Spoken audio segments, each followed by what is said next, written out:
Zainuddin Narwawan, mahasiswa Universitas Muhammadiyah Sorong, delegasi daripada BEM Universitas Muhammadiyah Sorong. Ya. Sebenarnya banyak yang ingin saya tanyakan, Ya. sesuai dengan banyaknya pemaparan yang juga disampaikan oleh para petinggi-petinggi kita tadi.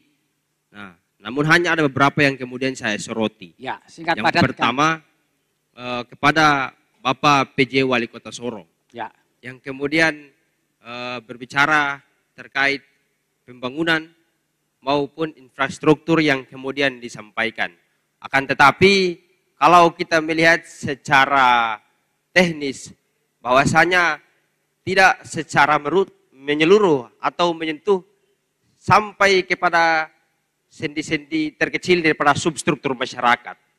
Oleh karena itu, dalam upaya untuk memperbincangkan energi ataupun green energy itu sendiri, maka bagaimana mengupayakan agar kemudian oksigen daripada hasil masuknya investor itu bisa dinikmati oleh sesama.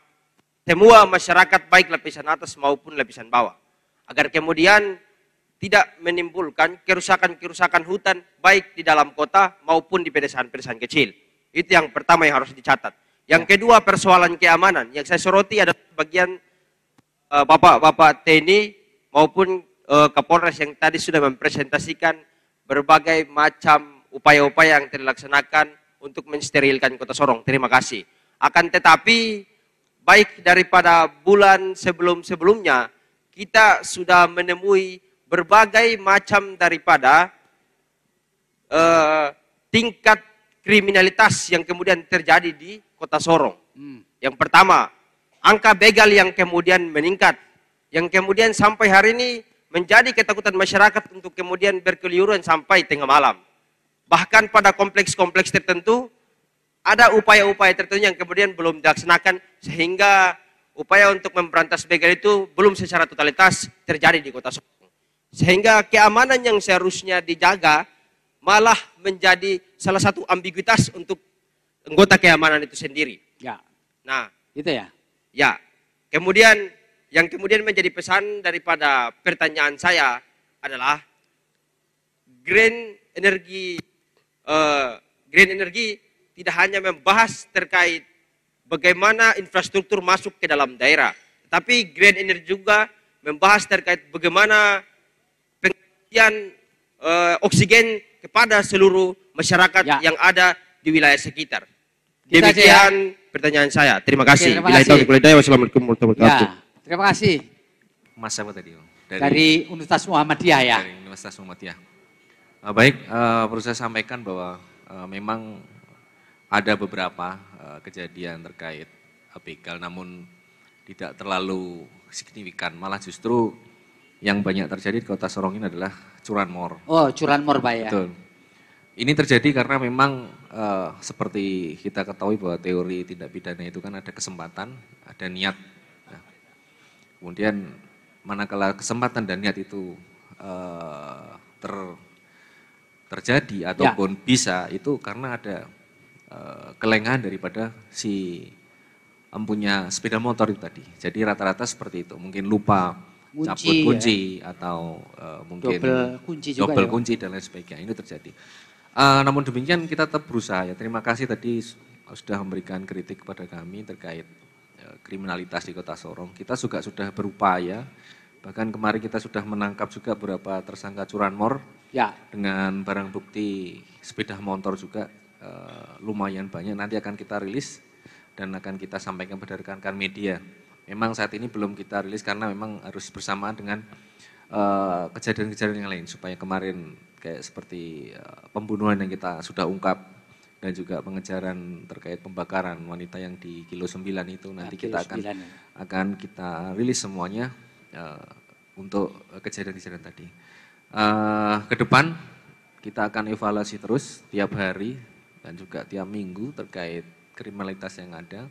Kita juga akan lakukan patroli di jam-jam rawan dan juga di daerah-daerah rawan yang tadi sudah disampaikan.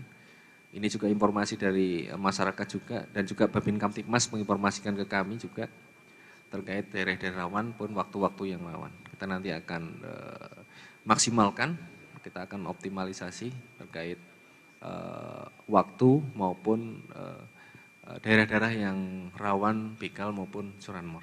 Begal dan curanmor perlu dipetakan Pak ya. Jadi Dek jangan khawatir nanti Pak Kapolres akan memetakan daerah mana yang rawan begal sehingga patrolinya lewat situ terus gitu ya.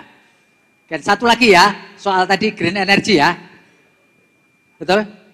Ya, mungkin yang bisa menjawab green energy ini Pak dari PLN di Jayapura ini, Pak Puguh Priyan Doko masih bergabung dengan kami Pak Puguh. Pak Puguh, waduh hilang Pak Puguh nih, tidak bisa jawab gitu kalau masih, soal Pak, masih Pak. Ya, Pak ini tadi ada pertanyaan dari mahasiswa ini Pak, mirip sebenarnya dengan pertanyaan dari saya tadi, ya mungkin bisa diulang kembali apa yang dilakukan oleh PLN di wilayah Papua, Papua Barat dan Papua Barat Daya supaya energi primernya itu menggunakan energi yang green Pak, yang hijau, bukan dari fosil atau BBM atau energi yang tidak terbarukan Pak. Silakan Pak Pri. Baik, terima kasih. Untuk selanjutnya ya PLN memang semua diarahkan ke energi baru terbarukan. Yang pertama PLN membangun PLTS. Yang tadi saya sampaikan ada 2023 di wilayah Papua Barat Daya dan 2024. Selain itu kita juga melaksanakan dengan solar cell ataupun dengan mikrohidro. Mana potensi kemarin sudah kita meminta potensi-potensi dari mikrohidro ataupun pikohidro yang bisa kita bangun untuk bisa membangkitkan energi listrik. Jadi kita juga mengejar target dari pemerintah 23% di tahun 2025. Kemudian yang perlu kami sampaikan juga bahwa di Papua Barat Daya ini satu-satunya provinsi yang hampir semua 50 megawatt menggunakan gas, lainnya masih menggunakan B3 atau bahan bakar B3. Sehingga tadi sampaikan memang rupiah per kWh di Sorong itu bisa bagus rupiah biaya produksinya lebih bagus, hanya 1.200 sekian. Artinya PLN terus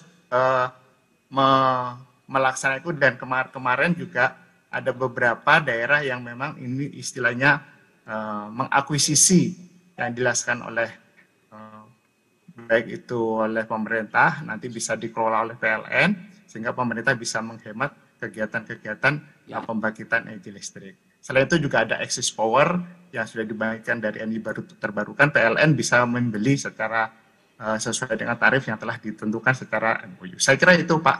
Baik. Terima kasih Pak. Baik, Bapak Ibu sekalian. Terima kasih sudah nonton. Jangan lupa like, subscribe, dan share ya.